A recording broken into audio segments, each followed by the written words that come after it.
How exactly did an F-15E Strike Eagle get hit while flying a routine mission? Just one of the nearly 13,000 combat sorties flown by the U.S. military. But it was on this night that Iranian forces successfully targeted an American jet with a Russian-made missile.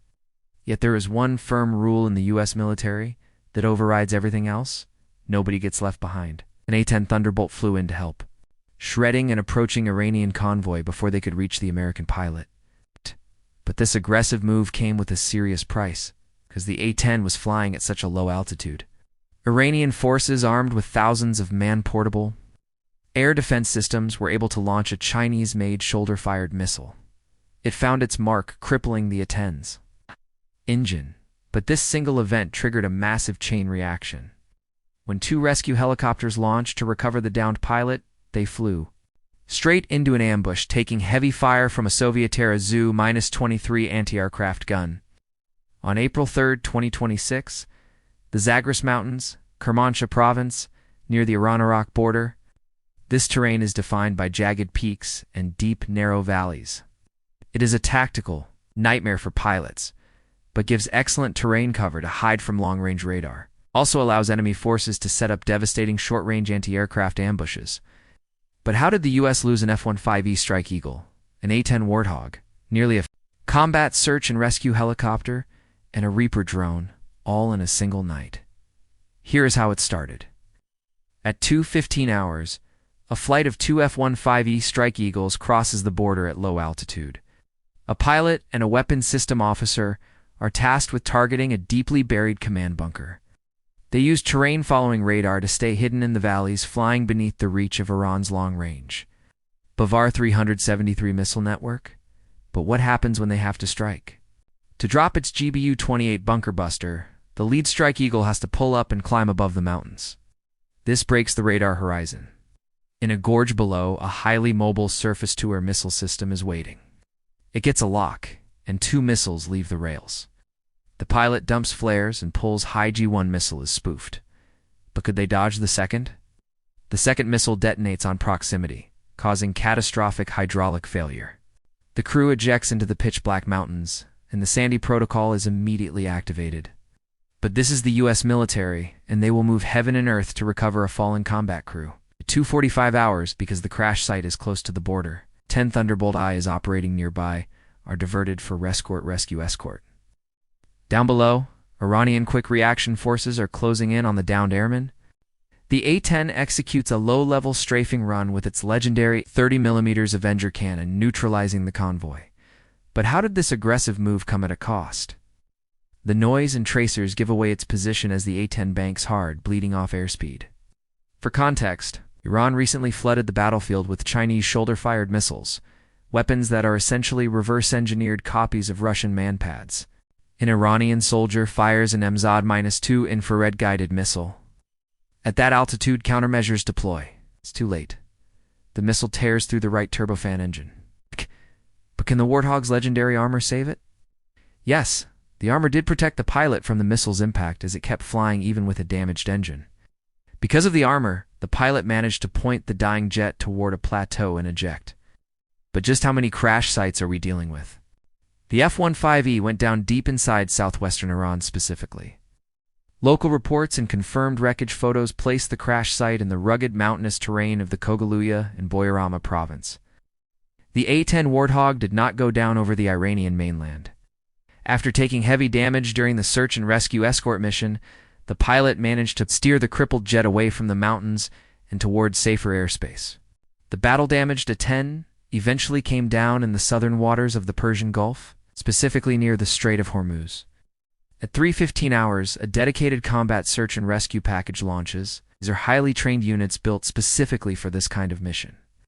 It includes an HC-130J Combat King II acting as an airborne command center, followed by two HH-60G Pavehawk helicopters with call signs Pedro 11 and Pedro 12.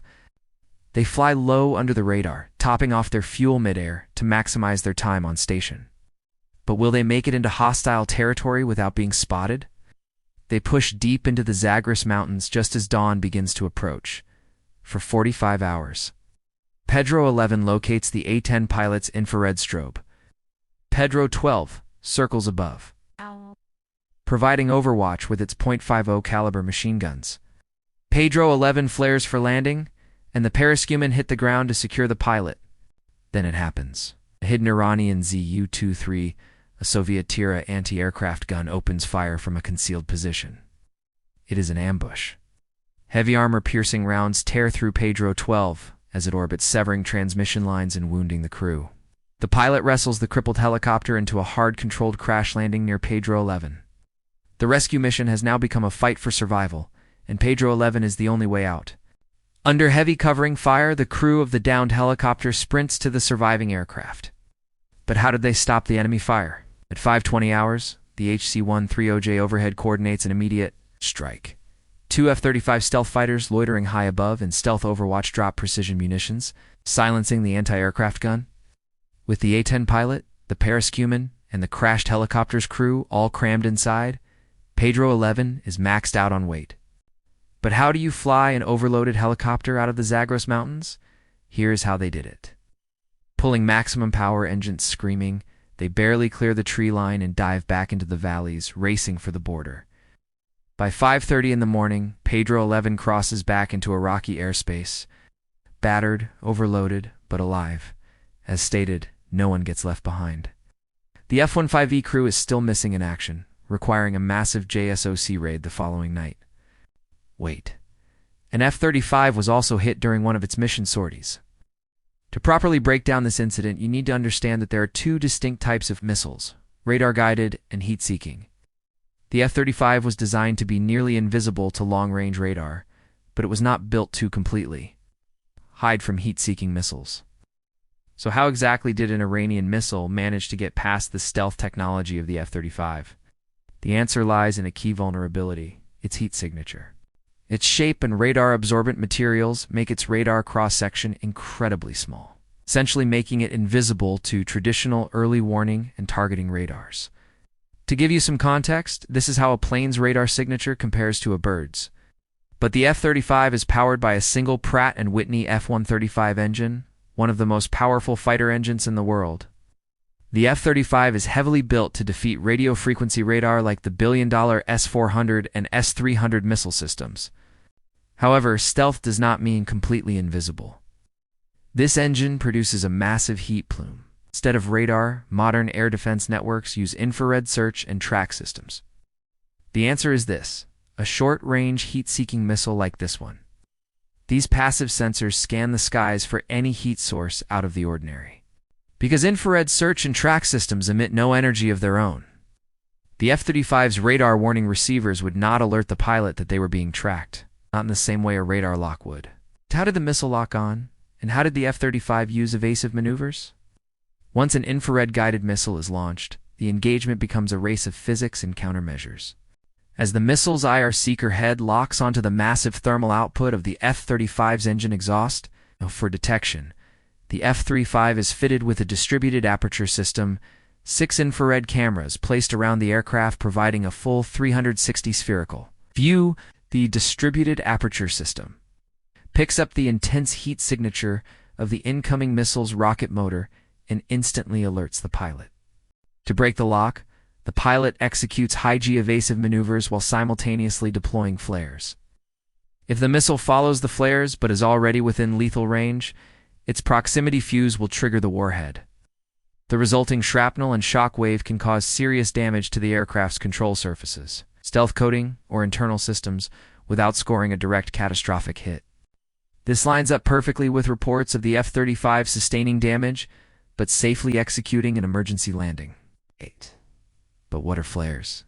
These pyrotechnic countermeasures are made of magnesium or other combustible metals that burn at temperatures exceeding the aircraft's own engine heat. The purpose of flares is to overwhelm or confuse the missile's IR seeker, forcing it to chase the decoy heat source instead of the jet. But what is Iran's secret weapon? We believe it is the 358 anti-aircraft missile, also known as the SA-67. The 358 is a unique hybrid between a loitering, munition, or kamikaze drone and a surface-to-air missile. But how does it work?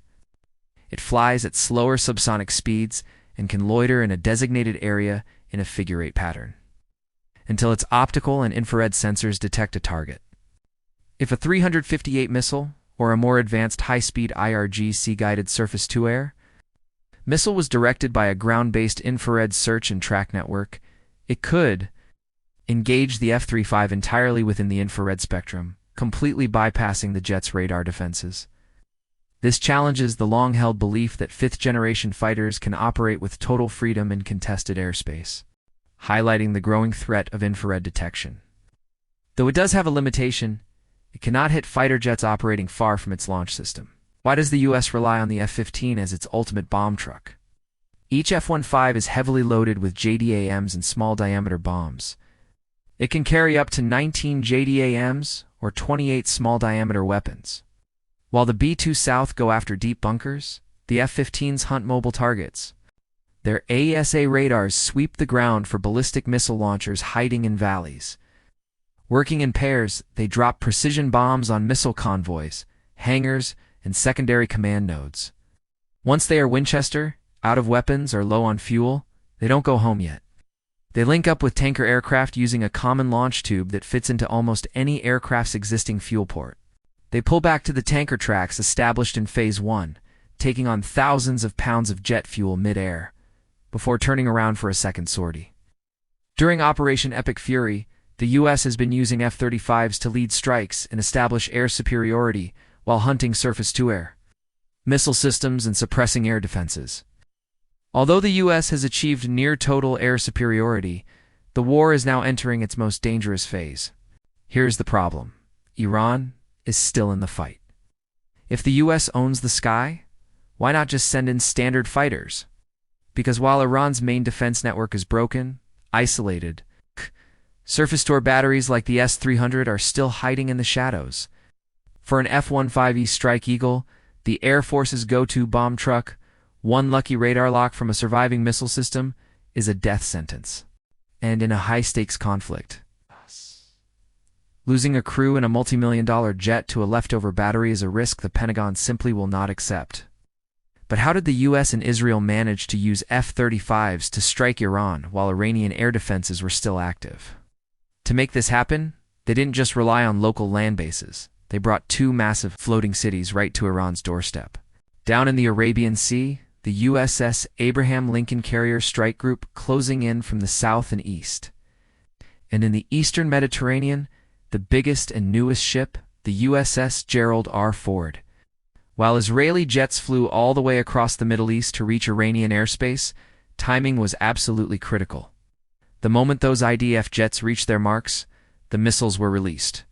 And that brings us to the most complex and most terrifying part of this entire operation, the synchronization. Military planners relied on a tactic called time on target.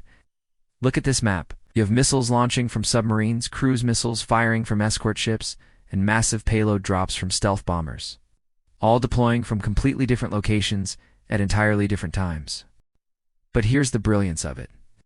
The U.S. military machine was mathematically coordinated so that everything impacted Kai, Kermanshah, and Isfahan at the exact same second.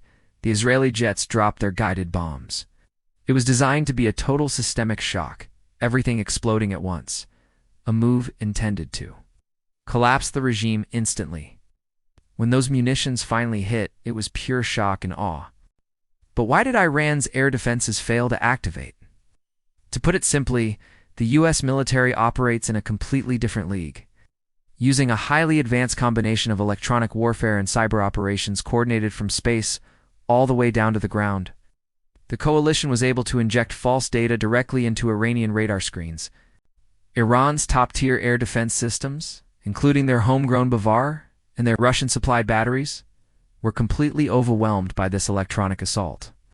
But to actually hunt them down, the U.S. set a brilliant trap. They launched hundreds of ADM-160 mauled miniature air-launch decoys. To a panicked Iranian radar operator staring at a chaotic screen, these tiny drones looked exactly like a massive squadron of F-15s or F-16s, screaming toward the capital. With the door kicked wide open, fifth-generation stealth fighters, including both U.S. and Israeli F-35s, with possible F-22 Raptors sliced through the airspace completely undetected. In the end, Iran's air defense network wasn't just suppressed, it was completely dismantled, at least for that window of time, because Iran does still carry significant firepower.